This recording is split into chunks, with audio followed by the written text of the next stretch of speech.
우리 수요 가정예배 하나님 앞에 올려드리겠습니다. 오늘 우리에게 주실 하나님의 말씀은 사무엘상 22장 1절부터 5절까지 살아계신 하나님의 말씀입니다.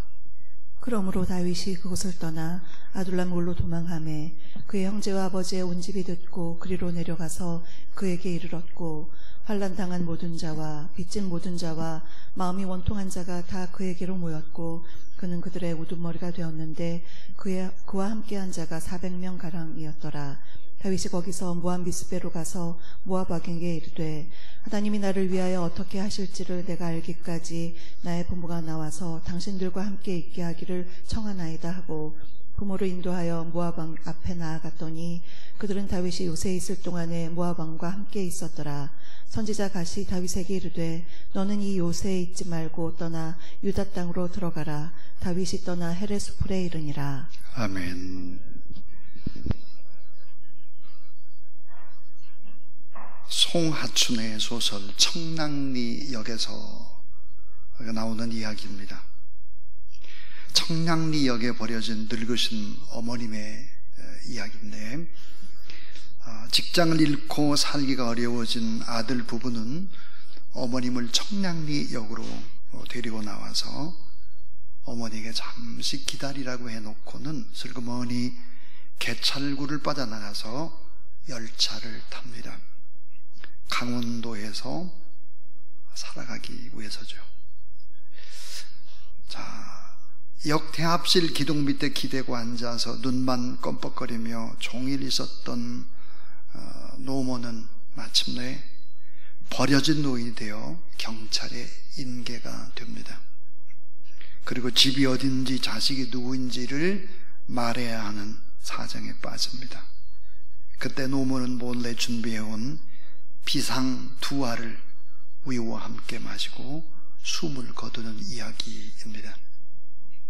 아들을 곤란하게 만들기보다는 차라리 자신의 목숨을 버리는 쪽을 어머님이 선택한 것입니다. 자식은 부모를 버려도 부모는 그 자식을 위해서 목숨을 아끼지 않습니다. 성경은 얘기를 백발은 영화의 면류관이다 그랬습니다. 그런데 오늘날 이 백발은 영화의 면류관이 아니라 멸시천대의 면류관이 된 듯한 느낌을 받을 때가 참 많습니다. 오늘 성경 말씀은 시편 57편과 아주 깊숙한 관계를 맺고 있습니다. 그리고 오늘 성경 속에서 왜 하나님의 사람 다윗이 하나님 마음에 합한 사람인지를 볼 수 있는, 다윗의 믿음을 가늠해 볼 수 있는 아주 중요한 하나님의 말씀입니다.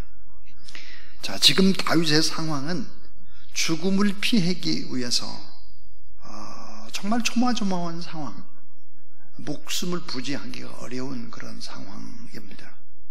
사울 왕과 군사들은 끝없는 추격을 하게 되고 이 다윗과 400명의 다윗의 부하들은 아둘람의 토굴로 숨었습니다.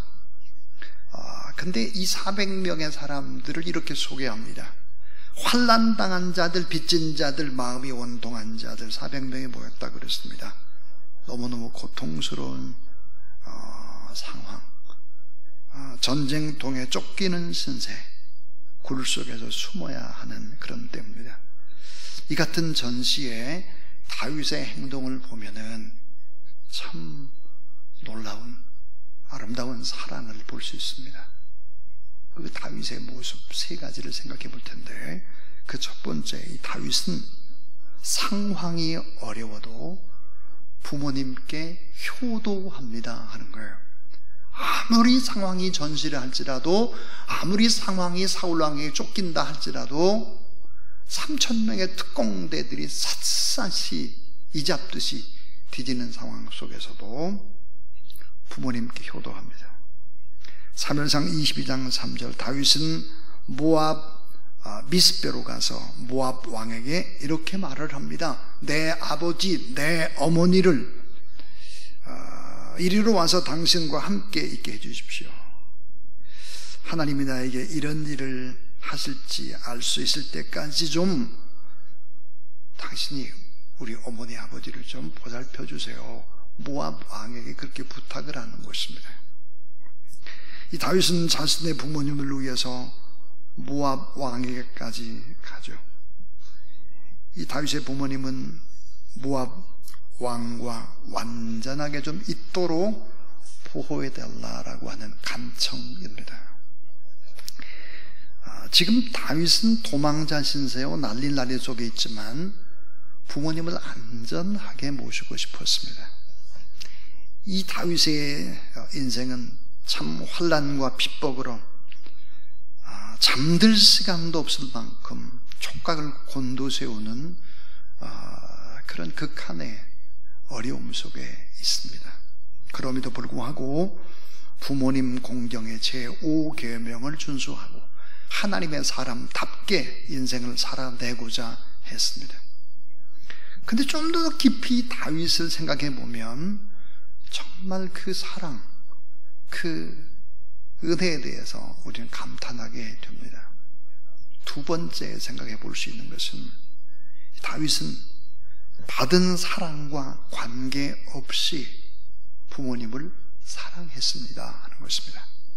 받은 사랑과 관계없이 그 부모를 사랑했다는 것입니다. 다윗은 부모로부터 사랑을 받지를 못했습니다. 그 어머니 아버지가 다윗을 뜨겁게 사랑해야 되는데 늘 언제나 천덕꾸러기였습니다. 다윗의 형제는 8명이 있었고 다윗은 막내였습니다.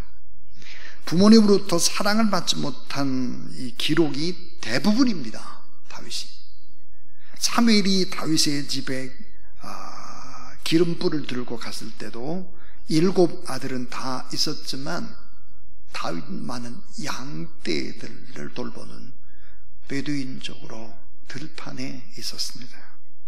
특히 아버지는 첫째 아들에서부터 7째 아들은 사무엘에게 다 보여줬지만 막내 아들 다윗은 왕이 될 자격이 조금도 없다고 생각을 했습니다. 버림받은 아들이었죠. 형제 사이에서도 늘 언제나 무시를 당하는 그런 천대를 받는 막내였습니다. 자, 여러분, 이 제5계명, 이것은 내가 부모님으로부터 얼마나 사랑을 많이 받았느냐, 은혜를 많이 받았느냐, 그것과 관계없이 꼭 지켜내야 하는 영적인 질서인 것입니다. 하나님이 원하는, 하나님을 사랑한다면 이 계명은 반드시 지켜내야 한다. 어머니 아버지에게 은혜를 받은 것이 없고 사랑을 제대로 받지 못한다 할지라도 이 계명은 반드시 질서야 하는 그 질서의 원리고 꼭 지켜야 하는 것이다 하는 것입니다. 이 마지막 세 번째는 이 다윗은 이 계명에 순종해서 부모를 끝까지 공경합니다 하는 것입니다. 우리 잘 아는 대로 1계명부터 4계명까지는 인간이 하나님을 향한 대신계명입니다. 근데 6계명부터 10계명까지는 인간이 인간을 향한 대인계명이죠. 그럼 이 대신계명과 대인계명을 이어주는 다리 역할을 하는 것이 바로 제5계명입니다. 연결하는 다리 역할이죠.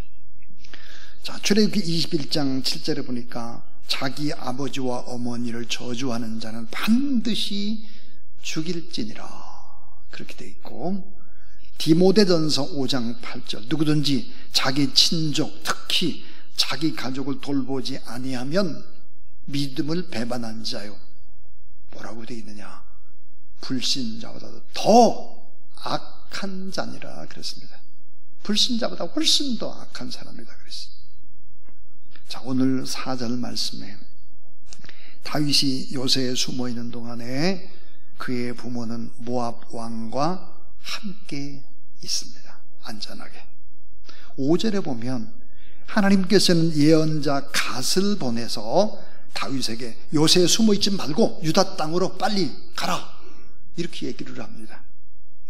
사무엘상 22장 16절 이하에 보면 사울은 다윗을 도와주었던 롭 땅의 제사장 아히멜렉의 가족들을 전멸시킵니다.